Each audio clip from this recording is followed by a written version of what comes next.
j'ai des idées très précises. Je vais faire les bails très précis. J'aimerais bien belle avenir.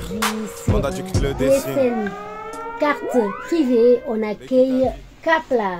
Enchanté, yo.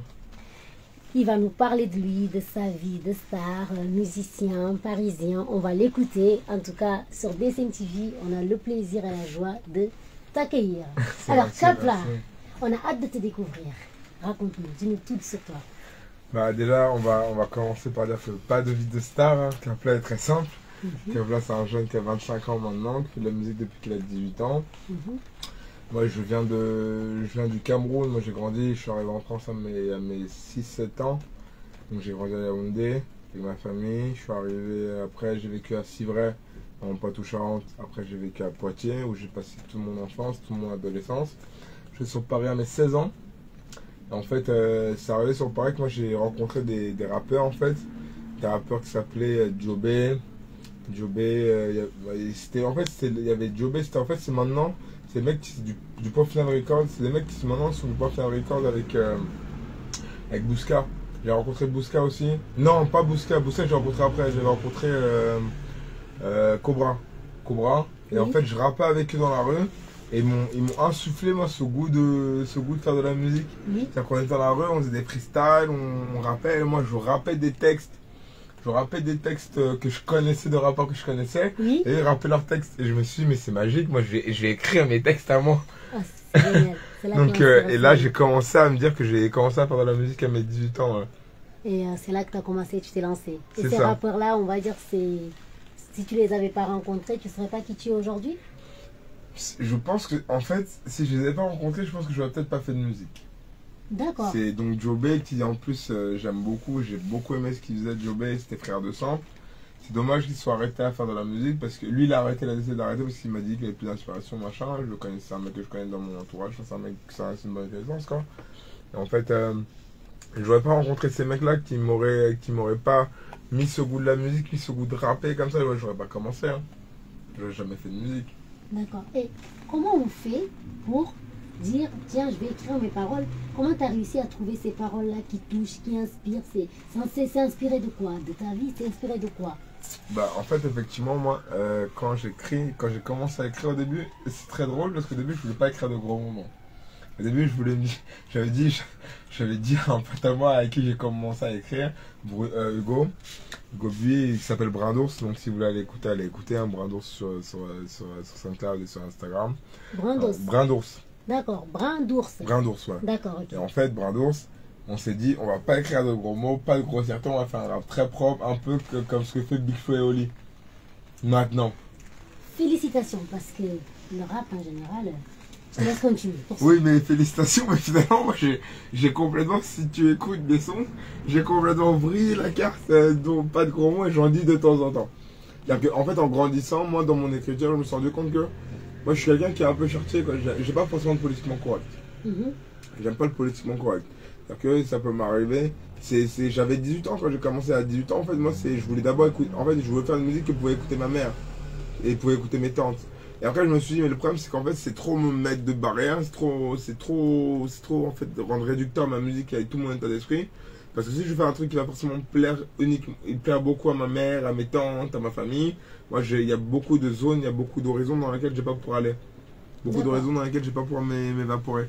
Donc en fait, j'ai commencé à me dire que, ok, je vais dire des gros mots, pas de soucis, mais je vais pas non plus faire que ça. Quel genre de gros mots? Je sais pas, j'ai des trucs simples, hein. Je dis merde, je peux utiliser des petits lapsus, enfin des petits lapsus, ouais, comme négro. Non, c'est parfait, parce on n'est pas parfait, du coup c'est bien aussi, parce que ça permet aussi à beaucoup de gens de se reconnaître. Parfois on a envie de dire merde quand la vie nous... Voilà, et c'est bien, mais du coup, moi quand j'écoute tes sons, ça va, j'entends pas trop de gros mots insupportables, on va dire, pour l'oreille. Non, c'est pas l'objectif. Moi, je suis pas non plus, effectivement, je suis pas politiquement correct, mais je suis pas non plus vulgaire. Je suis pas quelqu'un de vulgaire, donc... ouais, j'ai été bien éduqué, j'espère. Ah. J'ai plein de défauts, mais je pense que j'ai été bien éduqué quand même. Donc voilà, ça m'arrive d'écrire des merdes. Et, par exemple, c'est un son... En fait, le son, je dis plus de gros mots, ça va être ego. D'accord. C'est un ego trip. Où moi je suis là Ego, c'est un son où j'étais énervé en fait un soir. Et moi j'étais inspiré d'Ichon, moi. Et je me suis dit, moi j'écoutais des sons comme Ichon, Château de Sable, Château de Sable, où il y avait quoi aussi que j'écoutais, il y avait Château de... Bah, on va dire Château de Sable, l'autre j'arrive pas à voir comme ça. Il y avait Château de Sable, c'est des sons très énervés, très bruts. Je me suis dit, moi je suis énervé, j'ai envie de faire un son dans cette couleur là. Donc j'ai un beatmaker, moi j'étais à l'instigation en fait d'un studio d'enregistrement qui s'appelle Entre Quatre Murs, où là ils vont vous dire plein de choses différentes, mais en fait c'était une idée de moi et deux potes, Hugo et Fabrice, où Hugo Buis et Fabrice Romero. Hugo comme je vous dis c'est Brindos et Fabrice c'est Dig, son nom d'artiste c'est Dig, où en fait on enregistrait de la musique, on en avait marre de payer des studios. D'accord. Pour enregistrer notre musique. Et donc en fait on s'est dit, vous savez quoi, on va monter un studio d'enregistrement, on va pouvoir s'enregistrer nous. Okay. Dans la chambre de mon pote. Donc on a monté sur, on a chacun mis nos sous et on a acheté le matériel machin. On a monté un studio qui s'appelle Entre Quatre Murs, qu'ils ont continué maintenant. Moi j'ai lâché le studio pour des raisons X ou Y avec des conflits. Donc moi j'aurais dit je prends mon argent machin.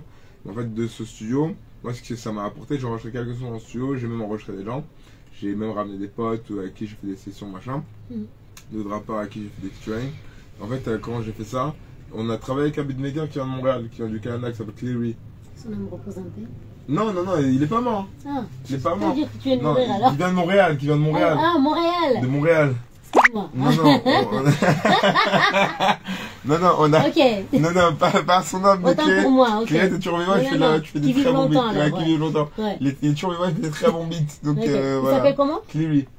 Cleary, ouais. D'accord, ok. Et en fait, il m'a sorti une prod qui s'appelle Ego. Et enfin, non, je sais plus comment elle s'appelait, moi j'ai appelé.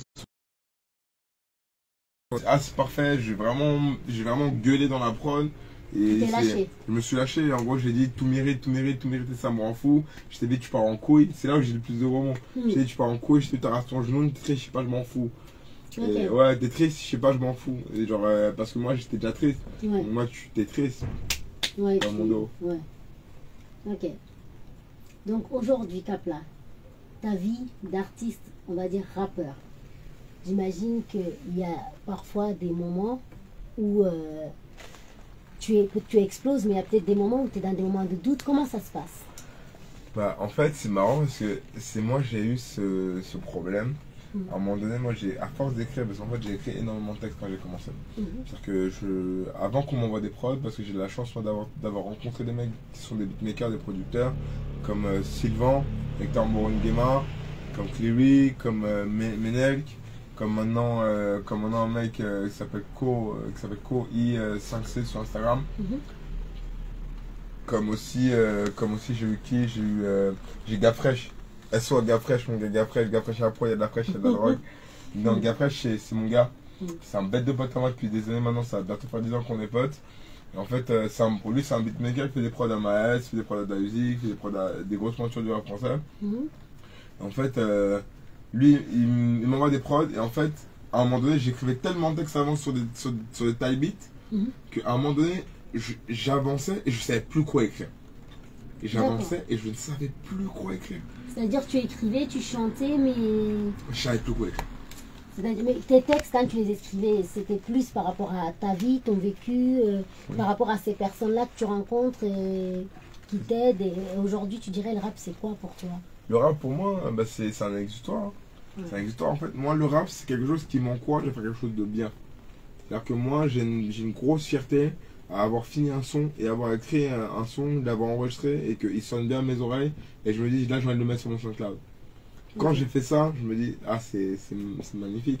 Moi, en fait, le rap, pour moi, c'est quelque chose qui me rend fier de moi. Moi, en fait, c'est-à-dire que comme je disais, j'ai eu le syndrome de la feuille blanche, je n'arrivais plus à savoir quoi écrire, je n'arrivais plus à écrire, j'y arrivais plus. Et en fait, c'est grâce à des mecs comme Ichon, un mec comme Ichon, comme L'Ovni, c'est des musiques que j'écoutais, c'est des mecs qui quand j'écoutais la son, je me suis dit, mais en fait, si, je sais de quoi je vais parler. Ichon, en fait, c'est un poète, Ichon, pour moi. Et moi, j'écris des poésies, j'écris des poèmes, et j'ai commencé à écrire des poèmes. J'ai commencé à écrire des poèmes quand mon ex m'a quitté. Et que... Peine de cœur. Mon ex m'a quitté, j'ai commencé à lui écrire des poèmes, lui envoyer des poèmes comme ça pour la reconquérir. Et en fait, après j'ai eu le goût aussi d'en écrire. C'est-à-dire que j'ai eu le commencement. C'est-à-dire la première ébauche, c'était par peine de cœur. Après, finalement, ça a été un plaisir d'en écrire. Et donc, ça m'est arrivé d'écrire des sons comme des poèmes. Et quand j'écoutais les chants, je me suis dit, mais ouais, en fait, ce mec écrit pour moi comme des poésies. Des poésies un peu rap, quoi. C'est des poésies underground. Donc moi, je me dis, bah écoute, moi j'ai écrit des textes comme Tomorrowland, c'est un son que j'ai fait, Tomorrowland. Bah c'est une poésie. Une poésie que j'ai mis en son. J'ai écrit un son comme, j'ai pas encore sorti, qui s'appelle Magipaf. C'est un son très, voilà, controversé parce qu'en fait, au début, moi je parle de quelque chose de très, Personnel. non pas personnel, mais très cru. Un peu sale limite. En gros, j'arrive, je dis, je baise la groupie. Ok, d'accord. Et en fait, finalement, quand on écoute, quand on suit le déroulement du son, on se rend compte que je change complètement d'état d'esprit et que là, je parle un peu plus, c'est plus poésie, plus poétique. En fait, j'ai hâte de sortir le son parce que c'est... C'est deux personnalités dedans, quoi. C'est ça. Ok. Et ce son, c'est mon préféré de tout ce que j'ai fait.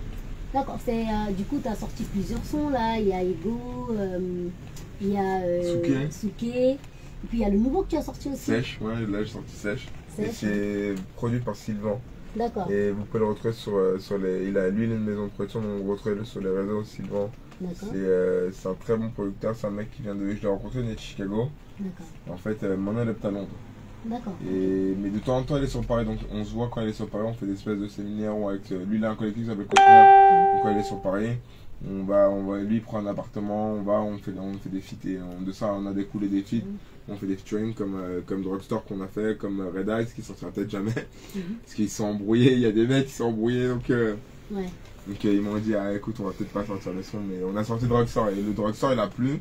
Drugstore il a plu même à des mecs qui habitent à Copenhague, des mecs qui habitent en Russie. Drugstore, on peut le trouver où sur mon SoundCloud. Ok, on peut pas le trouver sur YouTube. Non, sur YouTube j'ai que un son, c'est Souké justement. Et c'est un son, et c'est le producteur de la musique, c'est Hector qui m'a produit le son. D'accord. Et qui m'a produit l'instrumental. D'accord. Il m'a fait tout la session studio, il m'a produit le beat et tout. Lui il a fait, et lui c'est un danseur aussi en fait. Ce mec c'est un mec très doué, hein, Hector. Sylvain, donc comme je dis, c'est un mec très doué, il s'appelle Hector Sylvain. Et lui il danse très bien et il a fait un clip en fait sur YouTube où il dansait sur ma musique. Donc c'est un truc un peu, voilà. C'est un son, c'est un clip qui n'est pas le mien, mais qui est très beau, donc allez le regarder sur YouTube. Oui, mais c'est toi qui chantes dedans. C'est moi qui chante. Ouais, c'est parfait. On se le retrouve sur YouTube, c'est ça. Donc c'est Souké. Souké, ouais. Souké. Ce son-là, c'est par rapport à tes tatouages, c'est ça? Non, en fait, ça a été Souké, c'est le tout premier son que j'ai sorti. Souké, en fait, c'était mon introduction. Souké, ça a été un son introduction. Dans le sens où je me suis dit, allez, moi je veux faire de la musique, je veux réussir dans la musique. Donc je vais vous dire, écoutez, allez par ici, allez par ici. Bon, en gros, je veux tout ce qu'il y a dans la musique. Je veux tout ce qu'il y a dans la musique. Je veux les filles, je veux les femmes. Je veux qu'on entende mon son à Bali. Je veux qu'on entende mon son à tous les caissons basses. D'accord. Je suis pas fatigué. Genre, je vais tout donner. Je veux que Paris soit ma terre promise. Je veux qu'on croie à ce que j'ai promis. Donc, je vais y arriver. Et donc, c'est vraiment tes rêves que tu as mis dans ce son-là. C'est ça. Souké, c'est vraiment ma harne et l'introduction que j'ai mis. Ok, parfait. Et du coup, là, le dernier son, Sèche, alors, qu'on va voir, Sèche ce titre-là. Ouais.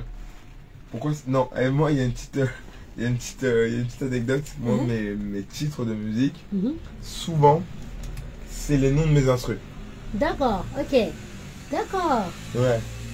Souvent, en fait, c'est-à-dire que moi, c'est pas que j'ai pas d'inspi pour les titres de son.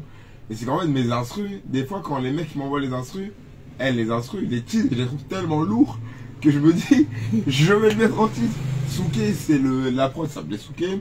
Sèche, la prod s'appelait Sèche. Le son que j'ai fait, Wine, s'appelait Wine.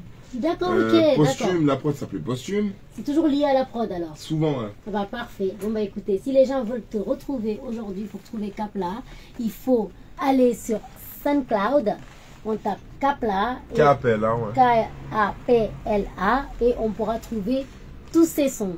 Un artiste en devenir qui est déjà assez écouté et connu par plein de gens, qu'on a hâte de découvrir, et un membre de la diaspora. On est fiers de lui. À 25 ans, il fait de grandes choses, de belles choses, et ses paroles, malgré ce qu'il dit, ont beaucoup de sens.